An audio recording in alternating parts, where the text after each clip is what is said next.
Right out of the gate, we are hit with this incredibly powerful declaration.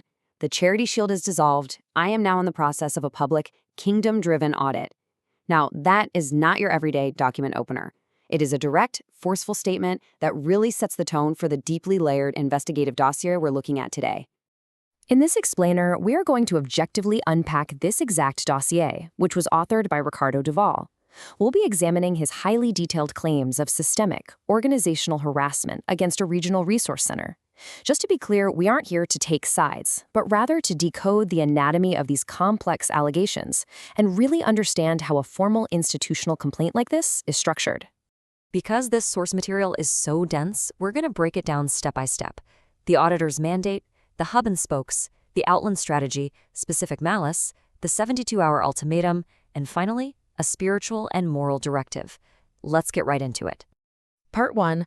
The Auditor's Professional Mandate. Duval isn't approaching this as just a passive observer. He's coming at it as a trained engineer and manager.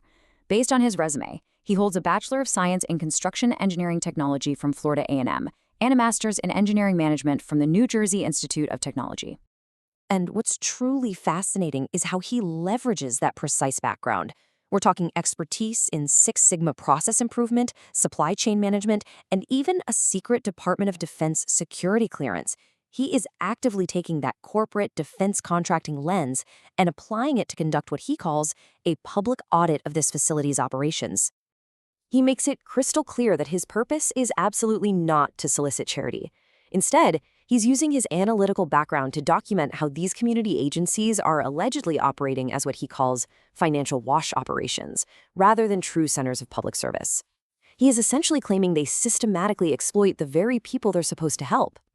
Moving to Part 2, the hub and the spokes. Duval paints a picture of a massive, synchronized network. He refers to the Central Resource Center as the hub. In his operational breakdown, this facility acts as the core administrative nexus for a much wider regional service network. It's the central gathering point that supposedly powers the rest of the operation. Emanating from that hub are what he calls the spokes. Now, he defines these as individuals who use real-time case data and location tracking to carry out synchronized surveillance. According to his audit, these people deliberately show up at totally disparate locations, like dispensaries or retail centers, in precise temporal alignment with his own daily movements, specifically to intimidate him. That brings us to Part 3, the Outlands Economic Strategy.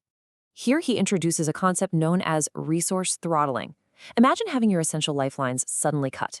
He claims that his access to basic utilities, phone connectivity, gas, and transportation is being deliberately restricted by the system as a way to exert control through deprivation. Why do this? Well, the dossier asserts this mechanism is designed to marginalize and silence anyone who dares to audit or question the system.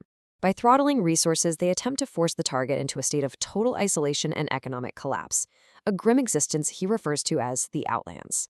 He claims the ultimate goal is to push auditors toward urban displacement or even self-destruction via fentanyl. Part 4.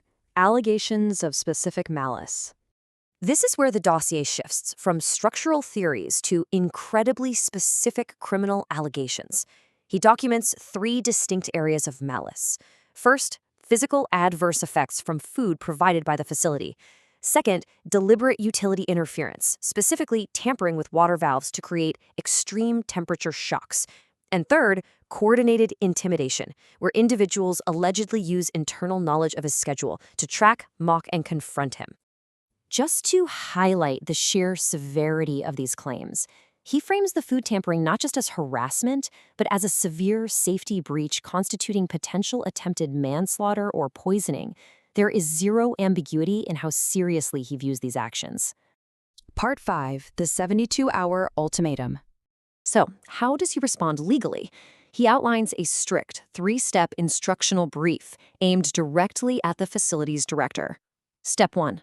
Explain the law, specifically outlining their duty of care and the legal fallout for negligent supervision and breach of fiduciary duty.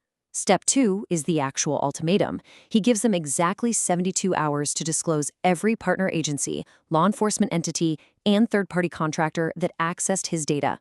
Step 3 is the consequence, declaring the Charity Shield officially dissolved. He follows this up with a very stark warning.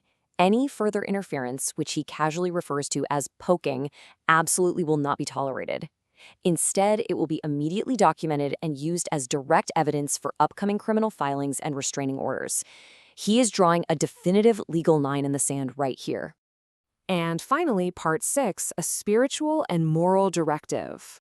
Duval claims that he's operating not just as an engineer, but as an ordained messenger, holding spiritual authority. He quotes Luke 12:2, saying, "For there is nothing covered that shall not be revealed, neither hid that shall not be known." He frames this entire audit as a light-bearing mission. His ultimate goal? To expose the darkness for the benefit of the broken and exploited people who have no voice against this system. Which leaves us with a deeply intriguing thought to end on today. You have these massive structural accusations documented, severe criminal allegations leveled, and a rigid 72-hour legal ultimatum officially sitting on the director's desk. So the real question is, what happens when that clock finally runs out?